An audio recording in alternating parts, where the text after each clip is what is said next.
പ്രേംലത, ട്രംപിന്റെ താരിഫ് രാജ്യങ്ങൾ മുഴുവൻ വലിയ രീതിയിൽ ആശങ്കപ്പെടുകയാണ്.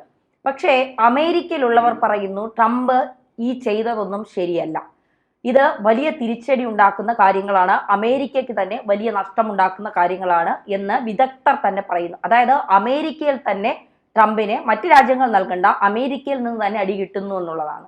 അതെ, ഈ തലയിൽ ആൾതാമസമുള്ള ചിലരാണ് ഈ പറയുന്നത്. രാഷ്ട്രീയ വിരോധം വെച്ചിട്ടല്ല, കൃത്യമായി ഈ കാര്യങ്ങളെക്കുറിച്ച് അറിയുകയും മനസ്സിലാക്കുകയും ചെയ്യുന്ന, അല്ലെങ്കിൽ ഈ മേഖലയുമായിട്ട് ബന്ധപ്പെട്ട് വൈദഗ്ധ്യമുള്ളവരാണ് ട്രംപിൻ്റെ ഈ നിയമങ്ങൾ വലിയ മണ്ടത്തരം ആണ് എന്ന് പറയുന്നത്. അത് ഒരു സാമ്പത്തിക വിദഗ്ധൻ, അദ്ദേഹം ജോൺ ഹോപ്കിൻസ് സർവകലാശാലയിലെ അധ്യാപകൻ കൂടിയാണ്, അവിടുത്തെ പ്രൊഫസർ കൂടിയാണ്. അയാളുടെ പേര് സ്റ്റീവ് ഹാങ്ക് എന്നാണ്. അപ്പോൾ അദ്ദേഹം പറയുന്നത് ട്രംപിൻ്റെ ഈ ഒരു പരിപാടി ട്രംപ് സ്വയം നശിക്കുന്നതിൻ്റെ തുല്യമാണെന്നാണ് പറയുന്നത്. അദ്ദേഹം നെപ്പോളിയൻ, നമ്മുടെ പഴയ ചരിത്രത്തിലുള്ള നെപ്പോളിയൻ ഉണ്ടല്ലോ, ആ നെപ്പോളിയൻ്റെ ഒരു വാക്യം കടമെടുത്തുകൊണ്ടാണ് പറയുന്നത്. അപ്പം നെപ്പോളിയൻ്റെ ഒരു ആശയം ഇങ്ങനെയാണ്: നമ്മൾ സ്വയം നശിക്കുന്ന ഒരു പരിപാടി ശത്രുക്കളോട് പോലും ചെയ്യരുത്.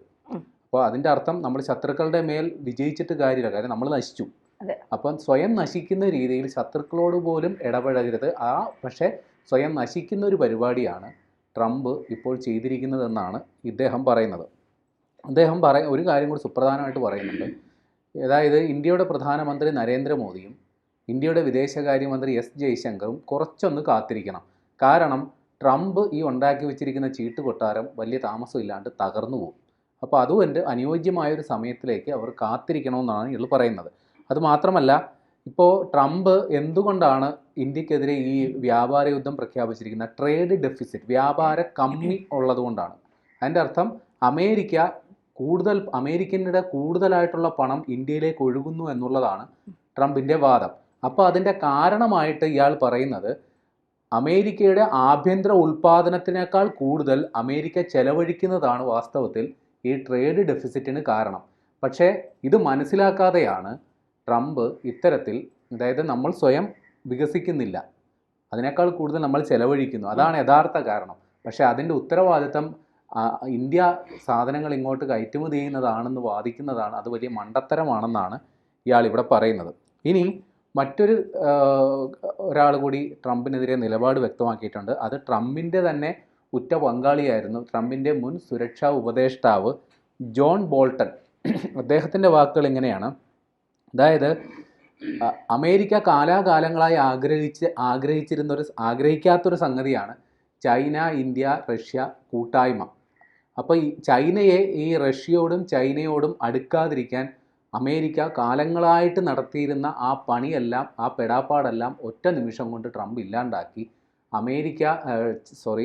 ചൈന, ഇന്ത്യ, റഷ്യ സഖ്യം ഇപ്പോൾ യഥാർത്ഥത്തിൽ നിലവിൽ വന്നു എന്നുള്ളതാണ് ജോൺ ബോൾട്ടൻ്റെ വാദം. കാര്യം നേരത്തെ പറഞ്ഞതുപോലെ ഈ മൂന്ന് രാജ്യങ്ങളും തന്ത്രപരമായി ഒന്നിച്ചാൽ അത് അമേരിക്കയ്ക്ക് വലിയൊരു ദോഷമാണ്. അതുകൊണ്ടാണ് ഇന്ത്യയെ തന്ത്രപരമായി അമേരിക്കൻ പക്ഷത്ത് നിർത്തി ഇവരെ രണ്ടുപേരെ അകറ്റി നിർത്തിക്കൊണ്ടിരുന്നത്. പക്ഷേ ട്രംപിൻ്റെ ഈ നിലപാടിലൂടെ ഈ ഒരു സഖ്യമുണ്ടായി എന്നുള്ളതാണ് പറയുന്നത്.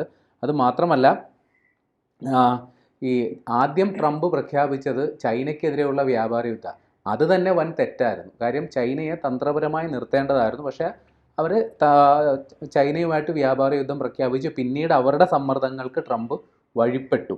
പിന്നെ ഈ പറയുന്ന താരിഫ് വർധന അല്ലെങ്കിൽ നികുതി വർധന ഒരിക്കലും ഗുണപരമായൊരു ഫലം തരില്ല, അത് മോശം ഫലമേ തരത്തുള്ളൂ. അതുമാത്രമല്ല, എന്തുകൊണ്ട് ആ മോശം ഫലം, അതായത് ട്രംപ് ഉദ്ദേശിച്ചത് ഈ താരിഫ് വർധന വരുത്തുന്നതിലൂടെ നമ്മൾ അതിന് വശപ്പെട്ട് നമ്മൾ അമേരിക്കയ്ക്ക് മേൽ സാഷ്ടാംഗം വീഴുമെന്നാണ് ട്രംപ് കരുതിയത്. പക്ഷേ അതിൻ്റെ വിപരീത ഫലമാണ് ഉണ്ടായത്. ഇന്ത്യ കടുത്ത നിലപാടുകളിലേക്ക് പോയി. അത് ട്രംപിന് വലിയ തിരിച്ചടിയായി എന്നുള്ളതാണ് അദ്ദേഹത്തിൻ്റെ തന്നെ മുൻ സുരക്ഷാ ഉപദേഷ്ടാവ് പറയുന്നത്. അത് മാത്രമല്ല, ഇന്ത്യക്കെതിരെ എന്താണ് ഇത്ര വലിയ താരിഫ് അല്ലെങ്കിൽ ഇത്ര വലിയ നികുതി പ്രഖ്യാപിച്ചതിൻ്റെ ഉദ്ദേശം? റഷ്യയെ നിലനിർത്തി നിർത്താൻ വേണ്ടിയിട്ടാണ് ഇന്ത്യക്കെതിരെ താരിഫ് പ്രഖ്യാപിച്ചത്. പക്ഷേ ആ കാര്യം ഇന്ത്യയെ ബോധ്യപ്പെടുത്താൻ അമേരിക്കയ്ക്ക് പറ്റിയില്ല. ആ കാര്യത്തിൽ ഇന്ത്യ നിലപാടെടുക്കുകയും റഷ്യ നേരിട്ട് വന്ന് ഇന്ത്യയെ പിന്തുണയ്ക്കുകയും ചെയ്ത ഒരു നിലപാടെടുക്കുന്നതോടുകൂടി ട്രംപിൻ്റെ പദ്ധതി ആകെ പാളിപ്പോയി എന്നുള്ളതാണ് ഇദ്ദേഹത്തിൻ്റെ നിലപാട്. ഇനി അതുമാത്രമല്ല, നേരത്തെ ആദ്യം ഇദ്ദേഹം പറഞ്ഞല്ലോ ചൈനയ്ക്കെതിരെ വ്യാപാര യുദ്ധം പ്രഖ്യാപിച്ച് വലിയ തെറ്റായിപ്പോയെന്നുള്ളത്. പക്ഷേ യഥാർത്ഥത്തിൽ ട്രംപിന് ചൈനയോട് വലിയ ഉദാര സമീപനമാണുള്ളത്. ഈ ഉദാര സമീപനം ഉള്ളതുകൊണ്ട് തന്നെ ചൈനയ്ക്ക് പ്രഖ്യാപിച്ച വലിയ നികുതി ഘടനയിൽ നിന്ന് അമേരിക്ക പിന്നോട്ട് പോവുകയും അവർക്ക് കൂടി സ്വീകാര്യമായ ഒരു നികുതി ഘടന രണ്ടാമത് പ്രഖ്യാപിക്കുകയും ചെയ്തു. പക്ഷേ ചൈനയോട് ഉദാര സമീപനം സ്വീകരിക്കുകയും ഇന്ത്യക്കെതിരെ പ്രതികാര നടപടി എടുക്കുകയും ചെയ്തതോടുകൂടി ഇന്ത്യക്ക് അമേരിക്കയെ വിശ്വാസമില്ലാത്തൊരവസ്ഥയിലേക്ക് എത്തിച്ചേർന്നു. അതുമാത്രമല്ല, ഇനി അതായത് പുട്ടിൻ്റെ ഒരു നിലപാടാണ് ഇനി നിർണായകമാകുക. പുട്ടിൻ ഇന്ത്യക്ക് പിന്തുണ പ്രഖ്യാപിച്ച് രംഗത്ത് വന്നതോടുകൂടി ഇനി പുട്ടിൻ്റെ വാക്കുകൾക്ക് കൂടുതൽ പ്രസക്തിയാകും. പുട്ടിൻ്റെ അജണ്ടകൾ നടപ്പിലാകാനായിട്ട് ട്രംപ് കാരണക്കാരനായി എന്നാണ് അദ്ദേഹത്തിൻ്റെ തന്നെ മുൻ സുരക്ഷാ ഉപദേഷ്ടാവ് പറയുന്നത്. ഇനി മറ്റൊരു കക്ഷി, അതായത് US-ൻ്റെ ഒരു വിദേശ നയ വിദഗ്ധൻ, അദ്ദേഹത്തിൻ്റെ പേര് ക്രിസ്റ്റഫർ പാഡില എന്നുള്ളതാണ്.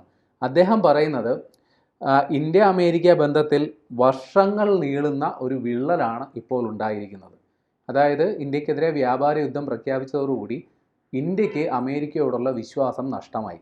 ഇനി എത്ര വലിയ സന്ധി സംഭാഷണങ്ങൾ നടത്തിയാലും, എത്ര വലിയ സൗഹൃദ സംഭാഷണം നടത്തിയാലും ഇന്ത്യയുടെ മനസ്സിൽ ഈ ഒരു കളങ്കം കിടപ്പുണ്ട്. അമേരിക്ക നമ്മളെ ചതിക്കും.